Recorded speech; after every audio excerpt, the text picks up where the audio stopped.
Alright guys, so here we are going to be talking about section 1-5. We are going to be analyzing graphs of functions. We're going to revisit again some of those old ideas where we're going to use the vertical line test. We're going to find zeros of a function. We're going to talk about intervals of increasing and decreasing in relative max and min. And then we're going to determine average. And in those terms, we're talking about average rate of change. It's kind of like slope, but it's slope in a non-linear sense. First thing we need to make sure that we are aware of is what does x really represent when it comes to a graph. X measures how far it is from the y-axis. Whether that's a positive or a negative value, it's a directed distance from the y-axis. Then y, as we mentioned last time, is the same as f of x, is the function value, should it be a function, and it's the directed distance from the y-axis, or the x-axis. So y, as we know, is measured up and down, and then x measured left and right. It is the distance at any given point from either one of those axes. First thing we want to measure, and we defined this last time, domain and range. The domain simply is the x values. The range is the y values. But we need to talk about that in a different way. We're going to use what we call interval notation. And interval notation simply tells you where it starts and where it stops. You have to be very careful with this. It's going to look sometimes like an ordered pair, but interval notation really represents the beginning and the end of domain and range. Now we know domain is x, and it's only x values, and range is y, only the y values. So even though it might look like an ordered pair, know that you're talking specifically about each one of those variables. For example, the first one, in interval notation, we're talking about domain. What is the lowest x value that you see on this graph? Here's our curve. The lowest x value looks like is right here, is at 2. So the domain starts at 2, comma, it is not an ordered pair. The comma represents to keep going until you get to, and it's continuous all the way to this point here, which is represented by 13.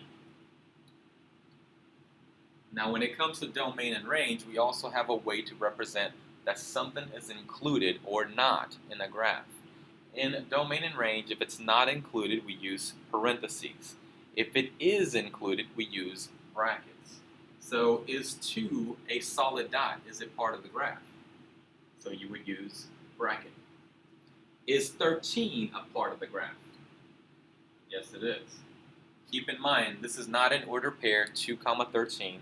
This tells me that my x values range from 2 to 13 continuously, and every value in between, including the 2 and 13. Likewise, what is the range? So we said that the x values run from 2 to 13.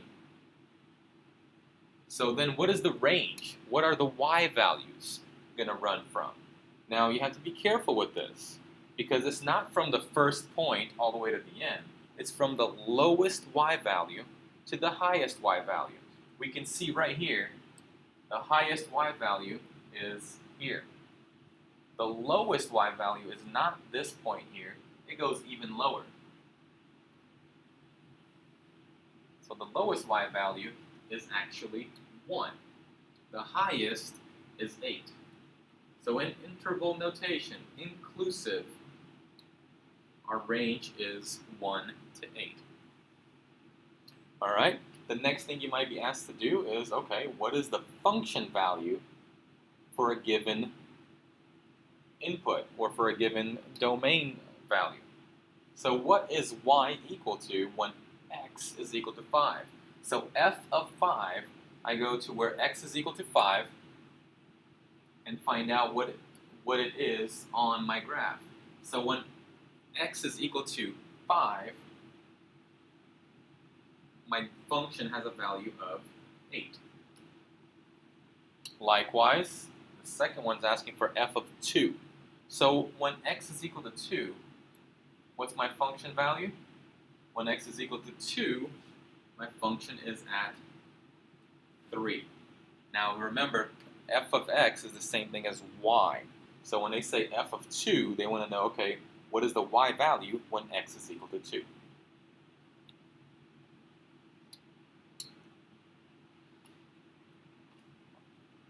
Old way to measure how and if something is in fact a function. Let's say that we have some graph and we can have a straight line, or we can have a graph that might do a bunch of loops. Graph may look like that. I'm not even sure what equation would generate that, but let's say that's what our graph looks like. And then we take our pencil, ruler, whatever you want to do, arm, and you move it around, and you move it around, and you look anywhere on that graph. And if any vertical line only hits a portion of the graph in one location, we say that this is a function. It passes the vertical line test. Likewise, let's say that we have a parabola.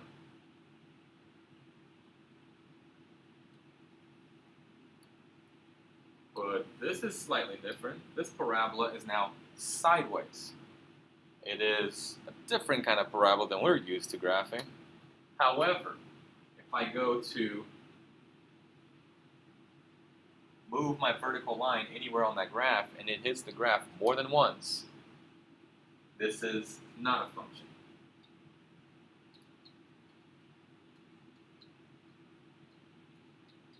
We say that this fails the vertical line test. If a vertical line passes through a graph more than once at any given point, even if it is just one location, it is not a function. All right, now all of these are in fact functions. And one of the things we are asked to do sometimes is to find the zeros of a function, or to find the x-intercepts where it crosses the x-axis. And we do that by letting the function be equal to 0. So we have a couple of ways to do this. First of all, this one, we got 2x squared plus 13x minus 24. We have to set this thing to be equal to 0. And then we got to solve. You got a couple of options here. You can use a quadratic formula, or you can factor. For questions like this, quadratic formula works, but it tends to be a little lengthy. I don't mind the factoring side of things. If you are really good with the factoring, I recommend you going that way with it. If you're not good at factoring, let me show you a shortcut, a quick method to factor that it's kind of like a trick to being able to solve these kind of equations, solve these expressions that, maybe not as apparent when it comes to factoring. And the method is we're going to take the number, if you ever see a number in front of x squared, we want to lend that number down to the other guy. We're going to slide the number down. And we're going to say, okay, this is like x squared plus 13x minus 48. So we multiply those two numbers together. Now this is, again, we're borrowing this 2 for a second so we can make it easier to see. Because now I need to think of two things that multiply to negative 48 but add to positive 13. The only way to multiply to a negative is to have one of each. One positive, one negative. And it's x squared, so I don't have to worry too much about it. Excuse me, not x squared there, but it's x and x. X squared breaks apart into x and x. Then I got to think of two things that multiply to negative 48 but add to positive 13. So if I have a positive and a negative, right away it's telling me that, well, my middle number is positive, therefore the bigger of the two is going to be positive, and they're going to take away from each other because I have one of each sign. Well, 13. So we got several ways to multiply to 48. We got 1 times 48, 2 times 24, 3 times 16. Then we got 4 times 12, and so on. 8 times 6. But the one that gives us a combination of positive 13 is positive 16 times negative 3. Multiplies to negative 48, adds to positive 13. But now, that is not really factored because I sent the 2 down.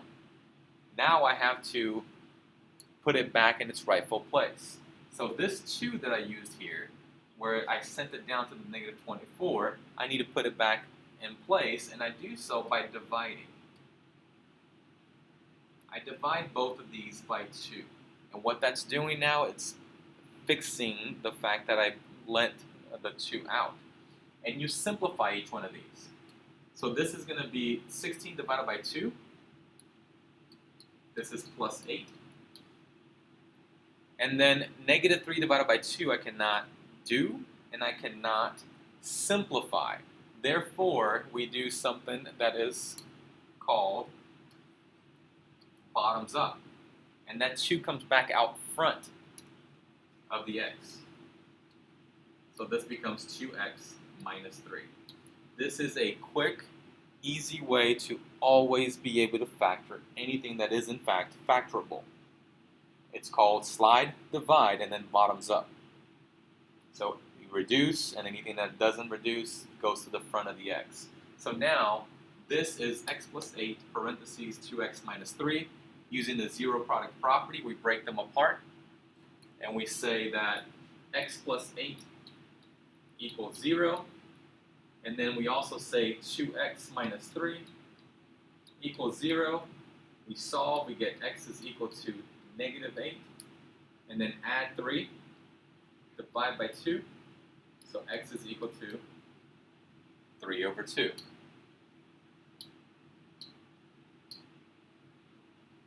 I prefer the 3 over 2, but you can also use 1.5. All right?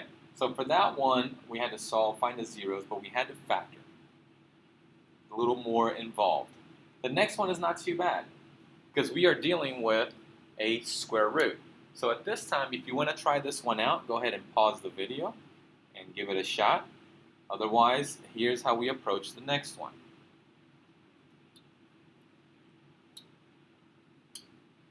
We take square root of t minus 25 is equal to 0. I have to get rid of the square root, so I'm going to square both sides. That'll cancel that. And when I'm squaring 0, it is what it is. T minus 25 equals 0. Well, not much to that one. T is 25. How do I get something inside of a square root to be equal to 0? Well, it's just t minus 25 has to be equal to 0. All right? Now, this next one is a little trickier. I'm asked to find where this is equal to 0. I have a fraction. I cannot have 0 on the bottom of that fraction. So the only way to get 0 from a fraction, instead of having to work with all of this, I mean, this is a headache if you try to solve an equation like this. But really, it's not. The only way this is equal to 0 is if the top of the fraction equals 0. So you get to ignore a little bit of the other stuff. Kinda.